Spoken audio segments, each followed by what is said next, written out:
So listen to this. They say Phil Foden is the biggest English talent since Wayne Rooney. They say that the English national team should just stop everything they're doing and build their team around him. Yet, if you line up his stats against Bellingham's, it looks like this. If you do that to Saka, it looks like this. And if you do that to Palmer, it looks like this. But, okay, stats don't show all the potential he has. After all, Phil Foden is a young, promising talent. Except, he'll actually turn 26 before the World Cup, making him the oldest out of all the players I've just mentioned. Over a year older than Saka, almost 2 years older than Palmer, and 3.5 years older than Bellingham. So surely it's the other way around, right? It's the past. He must have already put on some mighty performances for his national team. After all, during the 2024 Euros, I do remember seeing reporters out on the streets asking people who they'd pick between Foden and Mbappe. Phil Foden or Kylian Mbappe? Yeah, maybe not. In fact, during that tournament, Bellingham scored a last-minute bicycle kick to put him in the quarters and assisted their goal in the final. A goal that Palmer scored after having already assisted the winner in the semis, all despite only getting 30 minutes of playing time across those two games. Even Saka scored an 80th minute equalizer to put them in the semis, but Foden, he never scored or assisted a goal in the Euros.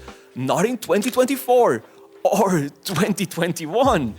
Even if you take into account the World Cup, he has never scored or assisted a goal in a game that his team wasn't already winning. I'll even go a step further. It's been 800 days since Foden last scored a goal for his national team. I mean, think about it. Every player has a moment that defines them, a moment that gets everyone to jump out their seats and say, that's why he's gotta play for England. But what is Foden's England moment? Well, I think we just saw it. It was a 4-meter pass to Eze.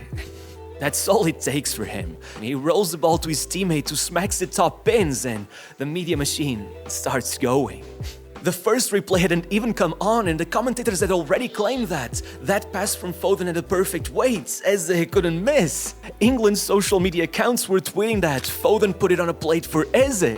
And by the end of the game, as the poor guy went up for his interview expecting to get some love for his amazing strike, he instead got asked, "Was the key to your goal Foden's pass?" I'm not even gonna lie, massive respect to Eze for not just walking out of that interview. I mean, this isn't even a question. Do the math. Check the expected goals. From that position, the chances of Eze converting that chance were 4%. The whole situation was so ridiculous that even the official Real Madrid and Bundesliga accounts couldn't resist making fun of them. But despite the outrage, this isn't surprising. With the way Foden has always been the media's darling, this was actually rather predictable. Look, back in 2024, right after the Euros, this big fan account tweeted that Foden was absolutely horrific all tournament, but we'll barely hear a word. Then pundits will be singing his praises as England's best ever talent when he grabs a brace against Ipswich next season. And guess what? Then Foden closed out the first half of the league season with 1 goal and 1 assist, and like clockwork in January, he scored the brace against Ipswich. And in the post-match analysis, they were claiming that the sky is the limit with this guy, that the team will be built around him. It's like every time people start liking Phil Foden, the media gives them another reason to hate him. But that's the thing, if it wasn't for the special treatment they give him, would there really be a proper reason to hate this guy? Think about it. He's been at City since 2004, way before the oil money, and despite being given so many chances to leave to United, that the scout who found him says he was so scared they'd take him, he'd lose weight every time the second week of May came around. He never left. This is a kid who was in the stands right behind the net when Aguero scored his iconic title-winning goal. A kid who was so anxious to be next to the first-team players that he was still asking to be a ball boy while playing with the under-18s. Guardiola had only been in Manchester for a couple weeks the day he sat down to watch an academy game and was almost forced to jump out of his seat asking everyone, "Who is that with the number 10? He was 16, already sitting on the bench in a Champions League game. The next year, he was breaking the Guinness World Record as the youngest to ever win a Premier League medal, and by 18, he was already being nicknamed the Stockport Iniesta. But the thing is, even then, they already had a different nickname for him. His own teammates called him Pep's lad, his own pet project. But no matter what, despite all of that, 21 years at the same club, 10 seasons as a pro, all under one manager. In that same show, after that game against Ipswich, they literally said word by word that things were different with England when compared to City because he knows that system like the back of his hand, and it still didn't hit him that maybe, just maybe, Foden is a system player. Even the kid has been humble enough to admit to his struggles, saying that it hasn't been easy coming into a team with so many players I don't know too well, but I have had enough experience in the England team to understand the players, and I should have already scored a lot more for England. But they don't see it. I hope you understand, there's no problem with being a system player. In fact, that's perfect. For City, if Pep hadn't been so protective, managing his game time so carefully, I don't think he would have hit the heights he has managed to hit. However, you have to be realistic. He just isn't the kind of player who will easily succeed in international football. He is a Pep player, maybe the most Pep player that has ever existed. The man himself raised them and tailored them to his own style, the only style that Phil knows. So you can't expect the same results in a different system because I'm not sure if anyone has noticed, but England is being managed by Thomas Tuchel, who isn't exactly what you'd call a Pep disciple. Listen, when it comes to this sort of thing, I have a theory on how to simplify it. Think of the English national team as if it were a club. If you could sign one of Foden or Bellingham, Foden or Palmer, Foden or Saka, which one would you pick?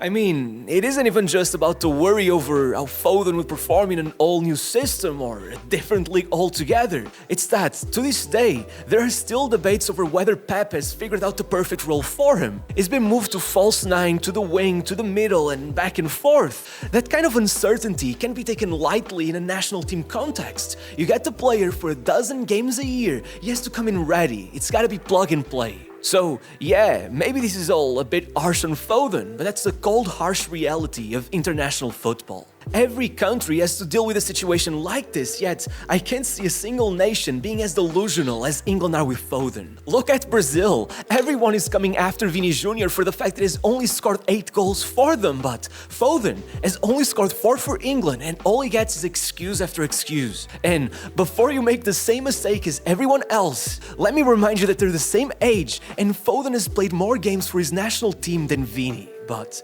guess what? Now Estevão showed up at 18 years old, scored 5 goals in 5 starts, and is already being put on penalty duty with a lot of the country backing him to be their new star player. Trust me, maybe it won't be Vini, maybe it will be Rafinha or Rodrigo, but by the time the World Cup comes around, one of them will be dropped to make space for Estevão, and he will succeed. But meanwhile, instead of looking around for options, England keeps trying to fit a square peg into a round hole. Cole Palmer has only been given 64 minutes of playing time for England over the last year, and don't even bother telling me that he had a poor season. The kid just took the Man of the Match award in both the Conference League and Club World Cup finals, dismantling the best team in the world with 2 goals and 1 assist to make it 31 goal contributions for the season. And you know why they consider that poor? Because in the other one of his 2 full seasons as a pro, he hit 40. Meanwhile, across Foden's 5 major seasons, he's only hit 30 once. And even in that one, as he took the PFA's Player of the Year award, there were many people questioning whether Palmer was more deserving. I mean, the fans themselves voted him as the Player of the Year, and even Guardiola admitted that. If I had given him the same minutes I gave Foden, he'd still be here. That is my responsibility. Thank God Musiala picked Germany over England, because if he was there, they'd probably pick Foden over him too. The story is always the same. There are too many agendas taking control of English football, and one of the most worrying of all was there for everyone to see in the very next game against Albania. Jude Bellingham played well, created 2 goal-scoring chances, almost scored one himself, and as England celebrated their second goal, already on a yellow, he was subbed off, and apparently he was very angry, extremely disrespectful. Oh my god, let me clutch my pearls at this unsightly scene. Come on, the guy had his head down, seemed a bit upset. Who wouldn't? Last month, he didn't even make the list for their 2 World Cup qualifiers, despite it coming out less than 48 hours after the FA named him as England's Player of the Year. And having been benched for the Serbia match, now that he got a start, he was being subbed off over yellow. It is what it is. Let me tell you, 25 players who are just happy to be there aren't gonna bring football home. The discourse around Bellingham is insane. He is, without a shadow of a doubt, the best English player alongside Kane, and yet they seem to want to throw him under the bus at any chance they get. I remember last year seeing some guy on ESPN discussing the FIFA World 11 and asking for Bellingham to be replaced by Foden, saying that 2024 has not been a good year for Bellingham. The guy finished third in the Ballon d'Or, not far off the top at all. He had won the Champions League, La Liga, put England in the final of the Euros, all with 34 goal contributions from midfield, and they were still saying stuff like that. Some say they just hate the fact that the best English midfielder in 20 years left the Premier League to play abroad, but man, Kane did the same and they all loved it. So, as much as I hate to have to say it, I think it's time we discuss the elephant in the room, and I think Ian Wright nailed it this week at the Overlap podcast when he said, England is not ready for a black superstar. At the 2020 Euros, Rashford, Saka and Sancho got arrested for weeks all throughout social media. And sure, you could say that's normal because they were the ones who missed the 3 penalties that got England knocked out, but first, that does not justify the monkey emojis and some other even more disgustingly racist comments, and second, well, in 2022 at the World Cup, Rashford sent a free kick flying just over the crossbar in the final minute of their final game, which to me seemed like a pretty decent attempt at pulling off a miracle. Yet, despite Harry Kane having missed a penalty in that very same game, guess who got the rest on social media again? Marcus Rashford. And the moment he sort of faded away, Bellingham became the next victim. In 2024, he was caught making a gesture towards the sidelines and, despite explaining it was just a joke between friends, they played it off like he was doing it towards the Slovakian players and labeled him as arrogant. Then, once they lost the final, they doubled down on it, blasting him for not speaking to reporters, even though the only reason he hadn't been doing it was that they had literally been arresting his family members back home while he was out at the tournament. I mean, look at the headlines, at the newspaper covers. It's always the same skin color. As I said, it's predictable. And Jude, he had already predicted it. As he said over a year ago, they always need a scapegoat, someone to be the bad guy, and it seems it's gonna be me. So, why does this happen? Well, for the same reason that once the PFA sponsored a study to analyze racial bias in football commentary, they found that players of a darker complexion were 7 times more likely to be referred to as powerful, 3 times more likely to be referred to as fast, but 60% less likely to be the subjects of any praise at all. But don't get it wrong, especially the written media doesn't just do this because they can't stop themselves from satisfying their every racist whim. No, they do it because the entire industry is completely rotten. It no longer sells information, it sells outrage. That's why every time some young black player buys a house, they have to mention their absurdly high wages, any recent underperformances, any trouble with the board, and of course how vulgar, extravagant or trashy they think it is. While, on the other hand, when Foden does it, he's a starlet, a family man who's setting up his future.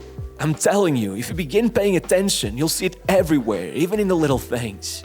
You will see how, at the Under-17 World Cup, Ryan Brewster scored 8 goals, with a hat-trick in the quarters, another hat-trick in the semis, and a goal in the final, taking the Golden Boot, only for the press to shine down their spotlight almost exclusively on Foden jump-starting his career.